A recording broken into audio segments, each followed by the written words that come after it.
जादुई काजू की खेती। बसंता एक गरीब किसान था जो कमलपुर गांव में अपनी पत्नी चंपा और दो बच्चों मुनिया और बिट्टू के साथ रहा करता था। ले देकर गुजारे के लिए उनके पास एक टूटी फूटी झोपड़ी थी। चंपा, जल्दी से मुझे रोटी बांध कर दे दो, खेत पर जाने के लिए देर हो रही है। अजी 2 घड़ी इंतजार कर लो, अभी अभी आँच सुलगी है। जाने ये गरीबी कब खत्म होगी। लगता है मेरी किस्मत में तो सारी जिंदगी ये माटी का चूल्हा फूकना ही लिखा है। ईश्वर कब हम गरीबों के दिन फेरेगा। कुछ देर के बाद, ये लो जी रोटी।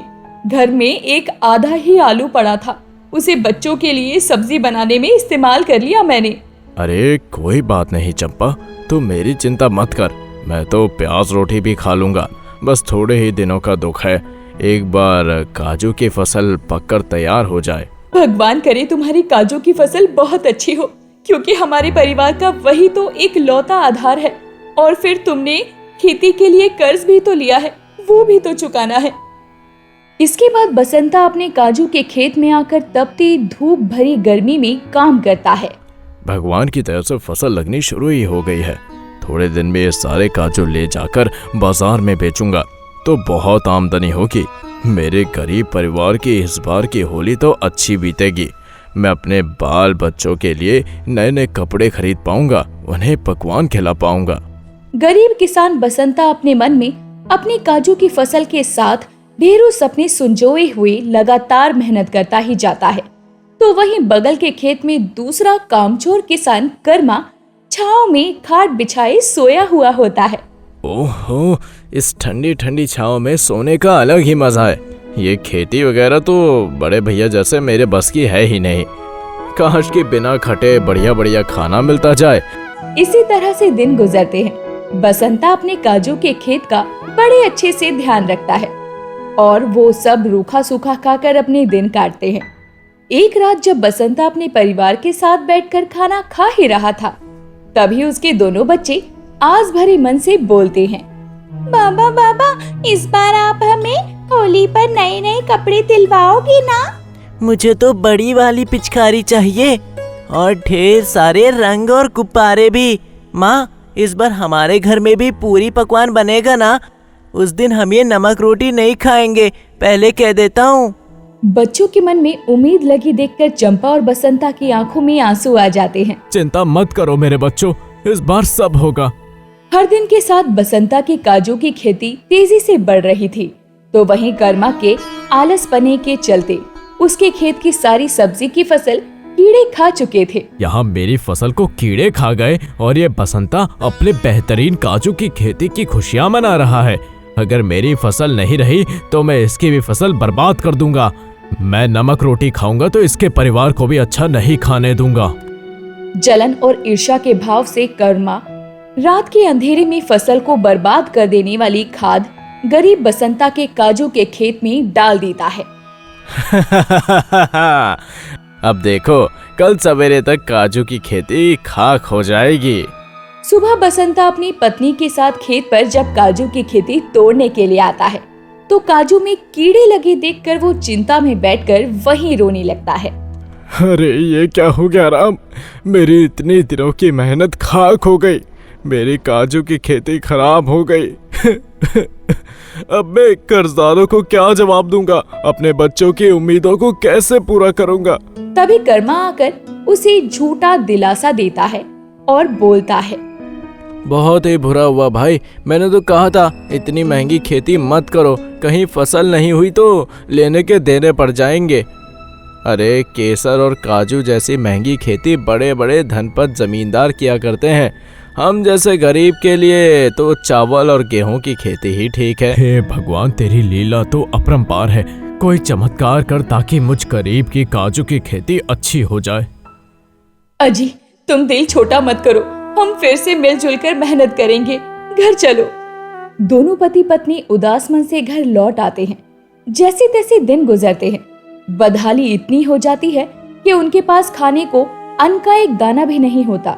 कर्जदार भी रोज बसंता के द्वार पर आकर उसे बातें सुनाकर जाते हैं। माँ, भूख लग रही है, रोटी बना दो ना, और मुनिया नमक से रोटी ही खा लेंगे। परिवार की ऐसी दयनीय अवस्था देखकर चंपा रोती हुई कहती है, कहाँ से बनाऊं रोटी बच्चों, घर में जरा सा भी आटा नहीं है। जैसे तैसे राशन के डब्बे टटोल कर गरीब चंपा चोकर की रोटी बनाकर अपने बच्चों को परोसती है। तभी एक साधु उनके द्वारे आता है। बेटी, कुछ खाने को दे दो, बड़ी दूर से चलकर आया हूँ। क्या दूं बाबा को, बड़ी मुश्किल से तो बच्चों के लिए 2 रोटी बनी है, पर द्वारे पर आए किसी को भी खाली लौटा देना ये भी तो गलत है। तभी दोनों बच्चे अपनी रोटी साधु को देते हुए बड़ी मासूमियत से कहते हैं, ये लीजिए बाबा जी, आप हमारे हिस्से की रोटी खा लीजिए, क्योंकि इसके सिवा घर में कुछ नहीं बचा। साधु रोटी खाकर तृप्त हो जाता है। धन्यवाद कि तुमने मुझे भोजन दिया। कहो बच्चे, क्या कोई इच्छा है तुम्हारी? बाबा, हमारे पिताजी ने बड़े मेहनत से काजू की खेती की थी, लेकिन वो खराब हो गई। आप उसे जादुई खेती बना दो ना, ताकि वो कभी खराब ना हो और उसमें काजू ही काजू हो। बाबा, मेरी बिटिया नादान है, भोलेपन में उसने कुछ भी कह दिया।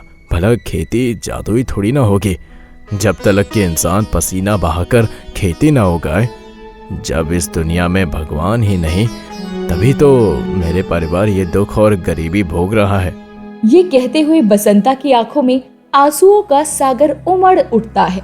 तभी साधु बाबा उसे अपने हाथों में से कमंडल देते हैं। ये लो बसंता, इस जल को लेकर जाओ और बंजर खेत में छिड़क देना, और फिर इन बीजों को मिट्टी में दबा देना। फिर तुम्हारे खेत में जादुई काजू की खेती हो जाएगी, जो कभी खत्म नहीं होगी। साधु के कहे पर उम्मीद लगाकर अगले दिन बसंता साधु के दिए बीजों को खेतों में बो देता है।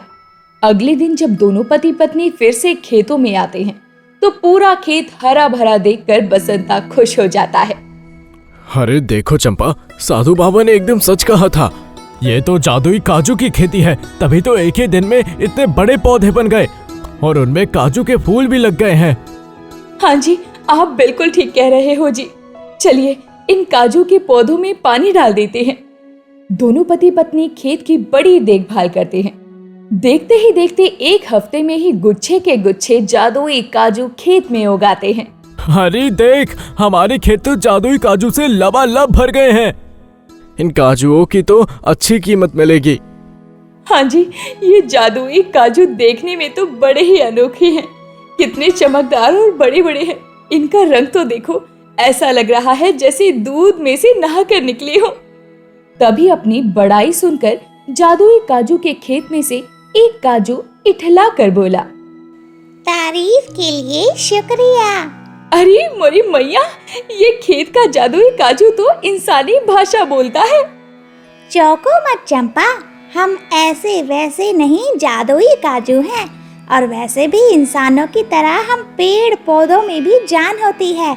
अब तुम दोनों पति पत्नी को जितने भी काजू की जरूरत हो, जादुई काजू के खेत से तोड़ लो। बसंता जैसे ही हाथ बढ़ाकर काजू का एक गुच्छा तोड़ता है और एक सुनहरे तेज के साथ वहाँ पर ढेर सारे काजू उगाते हैं, जिसे देखकर दोनों पति पत्नी बहुत खुश होते हैं। अजी, किसी ने सही ही कहा है, भगवान जब भी देता है तो छप्पर फाड़ कर देता है। ये जादुई काजू की खेती शायद हमारे अच्छे कर्मों का फल है, जो भगवान ने हमें दी है।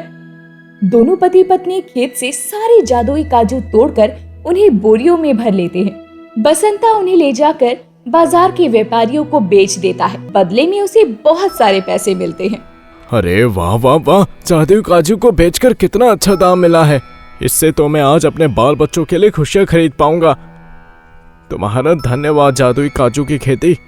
बसंता अपने परिवार के लिए सारी जरूरत की चीजें खरीद कर घर ले आता है और अपने परिवार के साथ उस दिन चैन की रोटी खाता है। अरे वाह बाबा, आज तो खाना खाकर मजा आ गया है ना।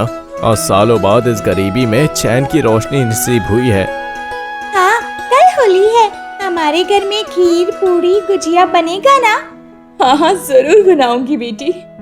माँ, उसमें जादुई काजू भी डालना। हाँ। अगले दिन बसंता अपने जादुई काजू के खेत में फिर से आता है, जहाँ अब और भी ज्यादा लबालब काजू लगे होते हैं। तभी काजू बोल उठता है, कैसे हो मेरे दोस्त, तुम आ गए? हाँ, और इस बार मुझे और भी जादुई काजू चाहिए, तुम दोगे ना? क्यों नहीं बसंता, ये जादुई काजू का खेत तुम्हारा ही तो है, हम भी तुम्हारे ही हैं। बसंता जादुई काजुओं को खुशी खुशी तोड़ने लगता है। तभी कर्मा दूर एक पेड़ के पीछे से छुपकर ये सब देखता है। इस बसंता को खुश देखकर मुझे जलन मच रही है। मैंने तो इसके काजू के खेत को बर्बाद कर दिया था, फिर खेत में इतनी जल्दी काजू कहाँ से उगाए? दाल में कुछ तो काला है। कर्मा जादुई काजू के खेत के राज को जान लेता है।